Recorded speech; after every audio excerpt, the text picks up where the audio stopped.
Hello everyone. तो आज हम लोग स्टार्ट करने जा रहे हैं फ्रॉम वैदिक एज। नाउ वैदिक एज को हम लोगों ने दो पार्ट्स में डिवाइड किया है, that is early Vedic age and later Vedic as.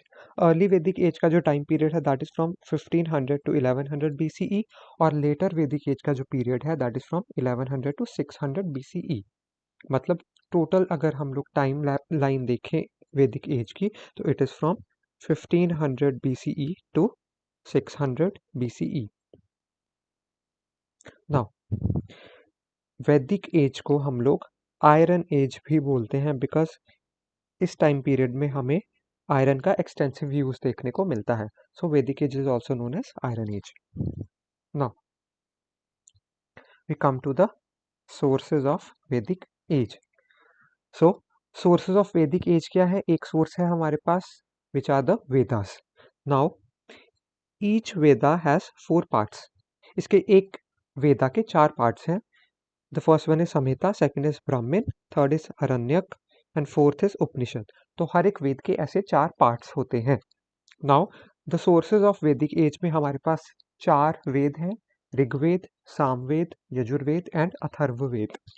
सबसे पहले आ रहा है हमारे पास Rigveda. Now Rigveda is the oldest Veda of Hinduism which consist of 1028 hymns arranged in 10 mandalas. So mandalas means the books. So 10 books में ये 1028 hymns को अरेंज किया गया है ऋग्वेदा में। नाउ ऋग्वेदा के बाद आया second Veda that is Samaveda. So इसमें क्या है, ऋग्वेद के जो हिम्स हैं उन्हीं को म्यूजिकल कॉनोटेशन दी गई है सामवेद में। So Samaveda is the Veda of music. The third Veda is Yajurveda. The Yajurved is called the Veda of rituals and prayers, while the fourth Veda is Atharvaved, which is the latest Ved and it is known as the Veda of magical formula. Spells and charms दिए गए हैं इसमें, और daily life की जो procedures हैं, beliefs and practices हैं, वो सारी भी अथर्ववेद में दी गई हैं। सो वैदिक एज के हमारे पास ये 4 सोर्सेज हैं, ऋग्वेद, सामवेद, यजुर्वेद एंड अथर्ववेद। नाउ हम लोगों ने वैदिक एज को 2 पार्ट्स में डिवाइड किया है, early Vedic age and the letter Vedic age. सो सबसे पहले हम लोग डिस्कस कर रहे हैं early Vedic age. So early Vedic age कब स्टार्ट हुई थी? It is considered to have started from the Aryan migration, that is the accepted theory कि आर्यंस इस जगह में आ गए और इंडस वैली सिविलाइजेशन के बाद ये वैदिक एज स्टार्ट हो गई। नाउ आर्यन का मतलब क्या है यहाँ पे? Aryan signifies a group of people who spoke similar languages. मतलब आर्यन ऐसे लोगों का ग्रुप है जो एक जैसी लैंग्वेजेस बोलते हैं। ओके, सो आर्यंस जो थे they settled around Indus river and its tributaries. So early use of iron metal यहाँ पे देखने को मिलता है, so that is why it is known as iron age. यहाँ पे स्पोक्ड व्हील चैरियट का यूज किया गया। स्पोक्ड व्हील इज ऐसे व्हील है और उसमें ऐसे स्पोक्स हैं। सो स्पोक्ड व्हील चैरियट का इस टाइप पे यूज किया गया था, ऐसा चैरियट जिसमें स्पोक्ड व्हील यूज किया गया है। चैरियट मतलब रथ। सो ऐसे पहिए वाला रथ उस टाइम पे यूज किया जाता था। There was domestication of horses. So horses को पाल के रखते थे उस टाइम पे। And we have also observed the cult of fire and soma, animal sacrifice और क्रीमेशन ऑफ डेड बॉडीज। मतलब ये प्रैक्टिसेस उस टाइम पे कॉमनली चलती थी। Now we come on to the economy. तो इकोनॉमी उस टाइम पे मेन थी एनिमल रियरिंग पे बेस्ड, जबकि एग्रीकल्चर भी पता था लोगों को। Agriculture was also known at that time, but animal rearing was the main economic activity. Polity उस टाइम पे थी based on tribal chiefdom. Okay, so राजन और राजा, उस टाइम पे राजन बोलते थे। So rajan was the tribal chief. और अदर इंपॉर्टेंट पोस्ट क्या थी? सेनानी की और पुरोहित की। They were the other important positions. ना उस टाइम पे ट्राइबल असेंबलीज थी, फॉर एग्जांपल लाइक सभा और समिति उस टाइम पे थी, जो कि राजन की पावर पे चेक रखती थी। So the mechanism of checks and balance उस टाइम पे था। और इन ट्राइबल असेंबलीज में women were also allowed to participate. मतलब इन ट्राइबल असेंबलीज में वुमेन जो थी वो भी पार्टिसिपेट करती थी। उस टाइम पे कोई रेगुलर टैक्सेशन नहीं थी, कोई रेगुलर फिक्स्ड टैक्स नहीं था। एक वॉलंटरी ऑफरिंग थी विच वाज नोन एज बलि। सो बलि उस टाइम पे एक वॉलंटरी ऑफरिंग को बोला जाता था कि अपनी श्रद्धा से लोग बलि दे सकते हैं। बलि मतलब a voluntary offering, not necessary of some animal or human. Bali means anything which was voluntarily offered. पर उस टाइम पे कोई फिक्स्ड रेगुलर टैक्स नहीं था। नाउ सोसाइटी कैसी थी? Social organization it was based on kinship. So खानदानी organization थी उस टाइम पे, सोसाइटी की किनशिप पे बेस्ड थी और लॉयल्टी टुवर्ड्स द ट्राइब, मतलब अपनी ट्राइब के टुवर्ड्स आपको लॉयल रहना था उस टाइम पे। यूनिट्स ऑफ डिवीजन इंक्लूडेड जन, विस, कुल, ग्राम। सो सोशल ऑर्गेनाइजेशन के ये यूनिट्स थे जन, विस, कुल एंड ग्राम। वर्ण सिस्टम उस टाइम पे रिजिड नहीं था। Okay, so this is an important point because later Vedic period में वर्ण सिस्टम रिजिड हो गया था, तो earlier it was not rigid. Patriarchal society थी, मतलब मेल डोमिनेटेड सोसाइटी थी, बट ज़्यादा लिबरल सोसाइटी थी, स्पेशली टुवर्ड्स द वुमेन।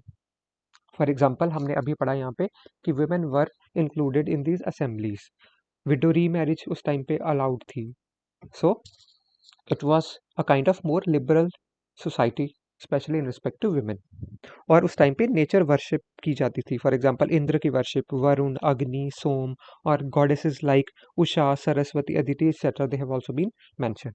और उस टाइम पे लोग कलेक्टिव प्रेयर रिसाइटेशन करते थे, मतलब सभी लोग इकट्ठे मिलके प्रेयर का उच्चारण करते थे। सो ये थे पॉइंट्स अर्ली वैदिक एज के।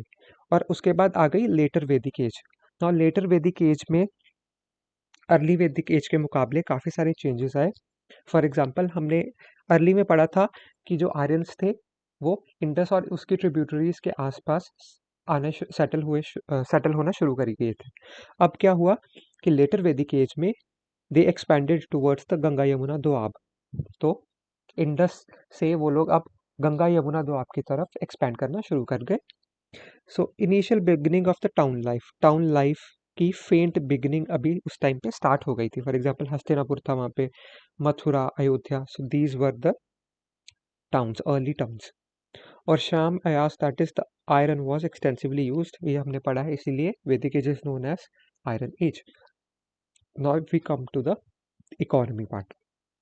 इकोनॉमी में अर्ली वैदिक एज में animal rearing was the main occupation, while later Vedic age में agriculture was the main economic activity. और इस टाइम पे बार्टर सिस्टम भी चलता था।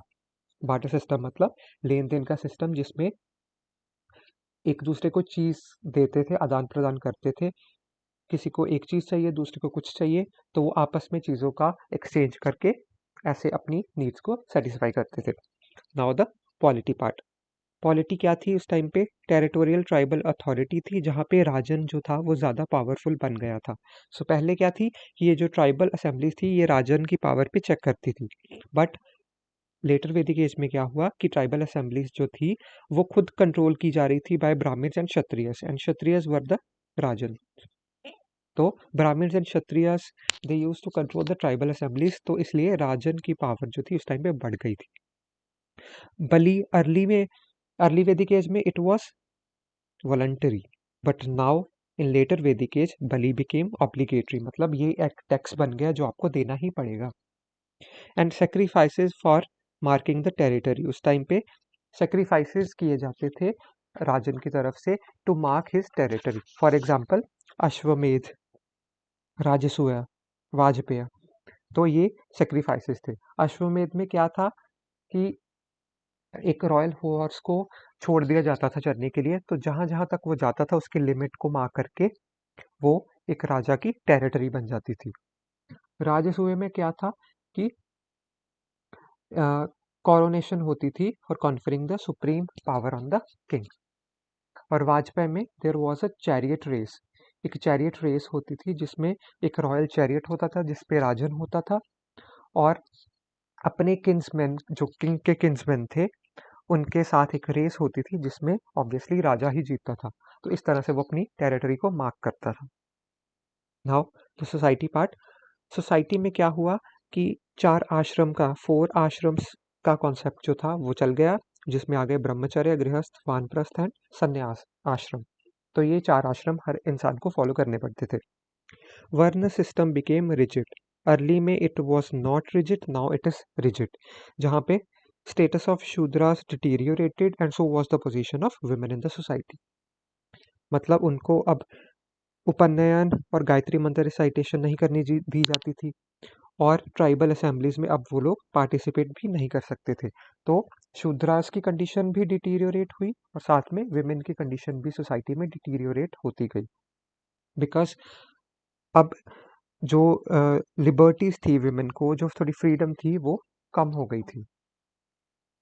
सो एक और concept that was gotra endogamy that was not allowed, मतलब the marriage between the descents of a common ancestor was not allowed. एक ही गोत्र के लोग आपस में शादी नहीं कर सकते, दैट वाज नोन एज गोत्र endogamy and it was not allowed. Now the sacrifice became more important then prayer recitation. जहाँ अर्ली में लोग प्रेयर रिसाइटेशन करते थे कलेक्टिवली मिलके, अब सेक्रीफाइस का कल्ट जो था वो ज़्यादा इम्पोर्टेंट हो गया था। And nature worship like Indra अग्नि, उनकी जो इम्पोर्टेंस थी वो अब कम हो गई थी, और Prajapati Rudra and Vishnu emerged as the main god. Okay, so these were the main features of Vedic age, और साथ में हम लोगों ने देख लिया differences between the early and later Vedic age. Now क्या हुआ, towards the end of the Vedic age there emerged a reaction against priestly dominance. Now Shudras की कंडीशन जो थी वो डिटीरियोरेट हो रही थी, विमेन को लिबर्टीज नहीं थी, उनकी राइट्स को रोक दिया गया था। साथ में जो ट्राइबल असेंबलीज थे उनको भी ब्राह्मण और क्षत्रिय वो कंट्रोल कर रहे थे, राजन की पावर बढ़ गई थी। सो प्रीस्टली डोमिनेशन की वजह से इसके अगेंस्ट में रिएक्शन लोगों के स्टार्ट होने शुरू हो गए। Plus there was a beginning of the concept of permanent settlement. अभी परमानेंट सेटलमेंट का कॉन्सेप्ट जो था वो स्टार्ट होना शुरू हो गया था। There was excess of agriculture produce, because agriculture हमने पढ़ा कि लेटर वैदिक एज में that was the main source of economy. उसके साथ में रेगुलर टैक्सेशन भी स्टार्ट हो गई थी, हमने अभी पढ़ा बली बिकेम ऑब्लिगेटरी। साथ में there was extensive use of iron. तो इन सभी फैक्टर्स को मिला के, इन सभी फैक्टर्स की वजह से एक नया कॉन्सेप्ट शुरू हो गया, दैट वाज ऑफ जनपद। एंड जनपद क्या थे, स्मॉल टेरिटोरियल स्टेट्स थी। नाउ ओवर द टाइम ये छोटे छोटे जनपद जो थे ये लार्जर किंगडम्स में डेवलप हो गए, and these larger kingdoms was known as Mahajanapada. So Mahajanapada के बारे में हम लोग नेक्स्ट क्लास में पढ़ेंगे। So keep in mind these things. जो प्री हिस्टोरिक एज थी जिसमें हम लोगों ने पेलोलिथिक, मेसोलिथिक और नियोलिथिक एज पढ़ी, उसको बोलते हैं स्टोन एज, बिकॉज उस टाइम पे स्टोन और स्टोन के टूल्स जो थे वो एक्सटेंसिवली यूज होते थे। Then came the Indus valley civilisation. तो इंडस वैली सिविलाइजेशन में bronze was commonly used, so it was known as bronze age society. Chalcolithic में copper was extensively use, therefore known as copper age. और Vedic age में iron age, iron was extensively use, therefore it is known as iron age. तो pre historic को stone age, Indus valley civilization को bronze age, chalcolithic age को copper age and Vedic age को iron age बोला जाता है। So these things you need to remember.